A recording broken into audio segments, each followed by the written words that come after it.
Riigikaitsekomisjoni tellimusel on valmis saanud raport, mis analüüsib, kas Eesti Kaitsevägi oleks sõja korral valmis Eestit kaitsma ja kas sõda võitma. Raport on väga detailirohke, väga pikk, aga lühikene kokkuvõte on, ei oleks valmis. Peamised etteheited on, et Kaitseministeerium on võtnud Kaitseväe juhatajal personali ja lahingutoetuse juhtimise ning Kaitseväe juhataja oleks justkui laevakapten, kes ei vastuta meeskonna ja varustuse eest. Pole olemas ka mitmekihilist õhukaitset, mille loomisega pikalt venitati ja mida tuleb nüüd hankida kiirkorras ja kallimalt. Ja kokkuvõtlikult, kaitse planeerimine tugines Eestis pikka aega jõukohase riigikaitse põhimõttele, mitte tegelikele vajadustele. Eesti riik on kaitstud, Eesti Kaitsevägi ja Eesti Kaitseväe juhtimine töötab hästi, meie koostöö liitlastega on hea. Minu ametiaega langevad nii varilaevastiku eskortimised, kinnipidamised, erinevad hübriidohud Eestile, lennukite välja eskortimised, artikkel 4 kasutamised selleks ja väga palju muud ja ma ütlen, et Eesti on väga hästi kaitstud. Üheks peamiseks süüdlaseks peab raport eelmisi Kaitseväe juhatajaid Martin Heremit ja Riho Terrast, kes olevat arendanud mitte terviklikku kaitseväge, vaid ainult teatud üksusi ning jäetud on arvestamata tervikuna valmisolek, reageerimiskiirus ja lahinguvõime. Ei saa ja Kaitseväel ei ole mõtet joonistada suuremaid numbreid ja üksuseid paberile kui see, mida ta suudab hankida ja järgneva 10 aasta jooksul kas siis hankida, arendada ja ülal pidada. Et kui selle jaoks ei anta raha ja 2% ongi see, mille sees siiamaani me oleme mänginud, siis ei ole mõtet sinna kirjutada.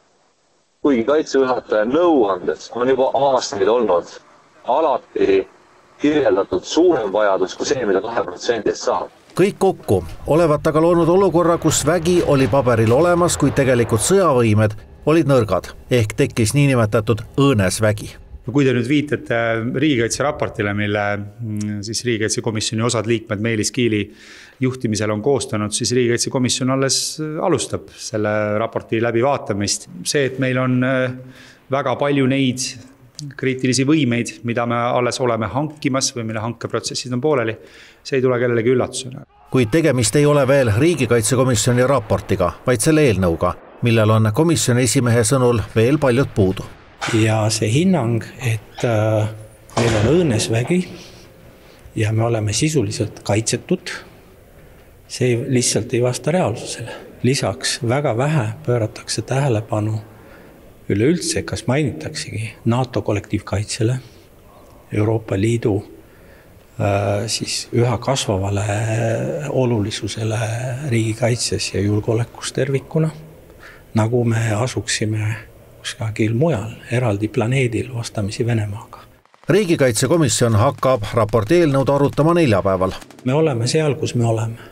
Mis iganes on varem toimunud, me ei saa muuta, me ei saa ajas tagasi minna ja muuta seda, mida on tehtud varem. Et ümber teha otsuseid, mida tehti 2 aastat tagasi või 10 aastat tagasi või 13 aastat tagasi. See on minevik.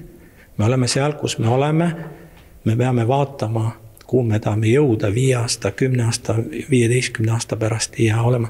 See ei ole tulevikku suunatud, see on nagu üks mineviku arvete klaarimine.